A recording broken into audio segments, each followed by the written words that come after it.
ഓം ശ്രീനാരായണ പരമഗുരവേ നമഃ. ഓം ശ്രീ ശാരദാംബികായേ നമഃ. ഓം ഗും ഗുരുഭ്യോ നമഃ. ഗുരുവിനും ഗുരുപരമ്പരകൾക്കും പ്രണാമം. എല്ലാ ആത്മസഹോദരങ്ങൾക്കും അറിവാണ് ഈശ്വരനിലേക്ക് സ്വാഗതം. ശ്രീനാരായണ ഗുരു തൃപ്പാദങ്ങളുടെ തൃക്കരങ്ങളാൽ ശിവലിംഗ പ്രതിഷ്ഠ നടത്തിയ കുളത്തൂർ കോലത്തികര ക്ഷേത്രത്തിൽ പ്രതിഷ്ഠ കഴിഞ്ഞുള്ള ദിവസങ്ങളിൽ ഗുരുദേവൻ വിശ്രമിക്കുന്ന അവസരത്തിൽ നാട്ടിലെ പ്രമാണിയായ രാമൻ മുതലാളി ഗുരുവിൻ്റെ അരികിലെത്തി. അനേകം കൈത്തറികളുള്ള ഒരു നെയ്ത്തുശാലയുടെ മുതലാളിയായിരുന്നു രാമൻ മുതലാളി. അദ്ദേഹത്തിന് വിഗ്രഹാരാധനയിൽ അല്പം പോലും വിശ്വാസമുണ്ടായിരുന്നില്ല. രാമൻ മുതലാളി ഗുരുവിനോട് അപേക്ഷിച്ചു, സ്വാമി, എനിക്ക് വിഗ്രഹാരാധനയിലും ക്ഷേത്രത്തിലുമൊന്നും വിശ്വാസമില്ല. പക്ഷേ തൃപ്പാദങ്ങളെ പൂർണ്ണ വിശ്വാസമാണ്. അതുകൊണ്ട് എന്നെപ്പോലെയുള്ളവർക്ക് സ്വാമി തൃപ്പാദങ്ങൾ ഒരു പ്രാർത്ഥന എഴുതി തന്ന് അനുഗ്രഹിക്കണം. ഓഹോ, അങ്ങനെയോ എന്ന് ചോദിച്ചുകൊണ്ട് ഗുരു തൃപ്പാദങ്ങൾ അല്പനേരം മൗനമായി ഇരുന്നു. എന്നിട്ട് ഗുരു ചോദിച്ച്, എഴുതിയെടുക്കാമോ? രാമൻ മുതലാളി എഴുതിയെടുക്കുവാൻ തയ്യാറായി. അങ്ങനെ ഗുരു രാമൻ മുതലാളിക്ക് പറഞ്ഞു കൊടുത്ത പ്രാർത്ഥനയാണ് ഗദ്യപ്രാർത്ഥന. ഗുരുവിൻ്റെ കൃതികളിൽ പ്രാർത്ഥന എന്ന പദം പ്രയോഗിച്ചിട്ടുള്ള ഒരേ ഒരു കൃതി ഗദ്യപ്രാർത്ഥനയാണ്. പരമകാരുണ്യകനായ ശ്രീനാരായണ ഗുരുദേവ തൃപ്പാദങ്ങൾക്ക് മുൻപിൽ പ്രണാമം. ശ്രീനാരായണ ഗുരു തൃപ്പാദങ്ങളാൽ വിരചിതമായ ഗദ്യപ്രാർത്ഥനയുടെ പഠനത്തിലേക്ക് നാം പ്രവേശിക്കുകയാണ്. ശ്രീനാരായണ ഗുരുദേവ തൃപ്പാദങ്ങളാൽ വിരചിതങ്ങളായ പ്രാർത്ഥനാ കൃതികളാണ് ദൈവദശകവും ഗദ്യപ്രാർത്ഥനയും. മതാതീത ആത്മീയത വഴിഞ്ഞൊഴുകുന്നതും മനനപ്രധാനവുമായ ദൈവദശകം സമൂഹ പ്രാർത്ഥനയുടെ രൂപത്തിലാണ് രചിച്ചിരിക്കുന്നത്.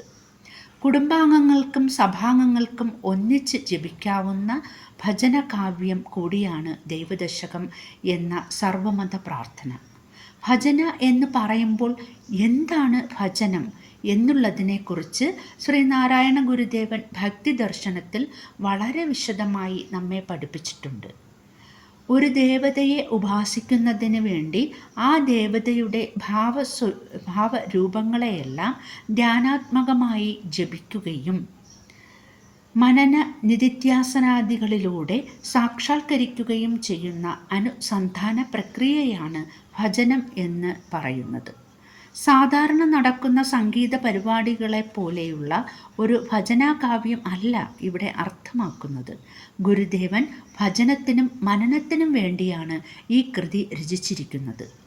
ഗദ്യപ്രാർത്ഥന ഒരു സർവമത പ്രാർത്ഥനയാണ്. എന്നാൽ വ്യക്തിഗത പ്രാർത്ഥനയ്ക്ക് അനുയോജ്യമായ രീതിയിലാണ് രൂപകൽപ്പന. ഗുരു സ്വയം സംബോധനയ്ക്കായി നാം എന്ന പദമാണ് പ്രയോഗിച്ചിരിക്കുന്നത്.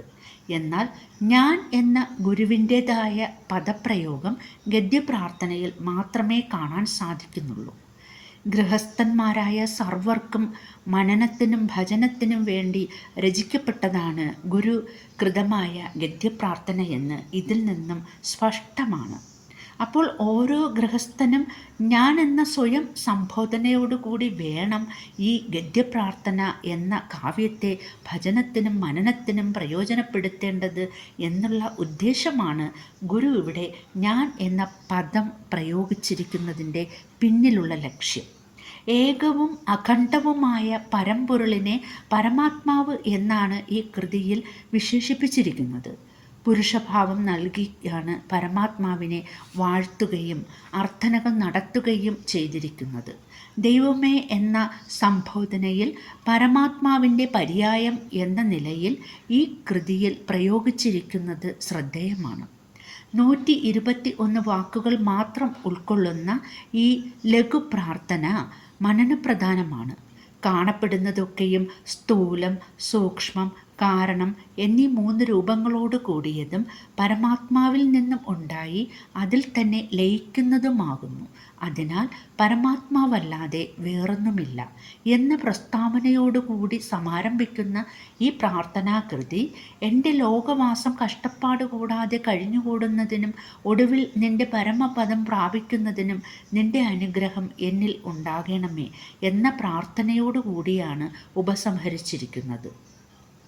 പ്രായോഗിക അദ്വൈത സാക്ഷാത്കാരത്തിന് വേണ്ടിയുള്ള ഇച്ഛാശക്തിയുടെ വാഗ്മയമാണ് എന്ന് സാരം. ദൈവദശകം പോലെ തന്നെ ഗദ്യപ്രാർത്ഥനയും ദൈവ ഉപനിഷത്ത് തന്നെയാണ്.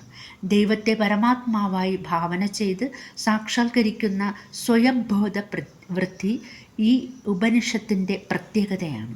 ഇത് മനസ്സിലാക്കിക്കൊണ്ട് വേണം ഗദ്യപ്രാർത്ഥന ഭജനത്തിനും മനനത്തിനും പ്രവേശിക്കുവാൻ. ഗദ്യപ്രാർത്ഥന ഒരാവർത്തി ജപിച്ചുകൊണ്ട് നമുക്ക് ഇന്നത്തെ പഠന ക്ലാസ് ഉപസംഹരിക്കാം. കാണപ്പെടുന്നതൊക്കെയും സ്ഥൂലം, സൂക്ഷ്മം, കാരണം എന്നീ 3 രൂപങ്ങളോട് കൂടിയതും പരമാത്മാവിൽ നിന്നും ഉണ്ടായി അതിൽ തന്നെ ലയിക്കുന്നതുമാകുന്നു. അതിനാൽ പരമാത്മാവല്ലാതെ വേറൊന്നുമില്ല. സകല പാപങ്ങളെയും നശിപ്പിക്കുന്ന, വറുത്തു കളയുന്ന പരമാത്മാവിൻ്റെ യാതൊരു സ്വരൂപം എൻ്റെ ബുദ്ധിയെ തെളിയിച്ച് നല്ല വഴിയെ കൊണ്ടുപോകുമോ? ധ്യാനിക്കേണ്ടതായ പരമാത്മാവിൻ്റെ ആ ദിവ്യരൂപത്തെ ഞാൻ ധ്യാനിക്കുന്നു. അല്ലയോ പരമാത്മാവേ, ഇപ്രകാരം ഇടവിടാതെ അങ്ങയെ ധ്യാനിക്കുന്നതിനും അങ്ങയുടെ പരമാനന്ദം ലഭിക്കുന്നതിനും അങ്ങയുടെ അനുഗ്രഹം എന്നിൽ ഉണ്ടാകണമേ. അല്ലയോ ദൈവമേ, കണ്ണുകൊണ്ട് കാണുന്നതൊന്നും നിത്യമല്ല. ശരീരവും നീർക്കുമിള പോലെ നിലയറ്റതാകുന്നു. എല്ലാം സ്വപ്നതുല്യമെന്നല്ലാതെ ഒന്നും പറയുവാനില്ല. നാം ശരീരമല്ല, അറിവാകുന്നു.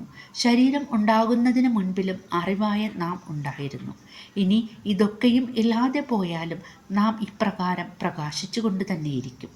ജനനം, മരണം, ദാരിദ്ര്യം, രോഗം, ഭയം ഇതൊന്നും നമ്മെ തീണ്ടുകയില്ല. ഇപ്രകാരം ഉപദേശിക്കപ്പെടുന്ന തിരുവാക്കുകളെയും തിരുവാക്കുകളുടെ ഉപദേഷ്ടാവായ പരമാത്മാവിനെയും ഊണിലും ഉറക്കത്തിലും ഇടവിടാതെ എല്ലായ്പ്പോഴും ചിന്തിക്കുമാറാകണമേ. നീ എൻ്റെ സകല പാപങ്ങളെയും കവർന്നെടുത്തുകൊണ്ട് എനിക്ക് നിൻ്റെ പരമാനന്ദം നൽകണമേ. എൻ്റെ ലോകവാസം കഷ്ടപ്പാട് കൂടാതെ കഴിഞ്ഞുകൂടുന്നതിനും ഒടുവിൽ നിൻ്റെ പരമപദം പ്രാപിക്കുന്നതിനും നിൻ്റെ അനുഗ്രഹം എന്നിൽ ഉണ്ടാകണമേ. ഓം ശ്രീനാരായണ പരമഗുരവേ നമഃ.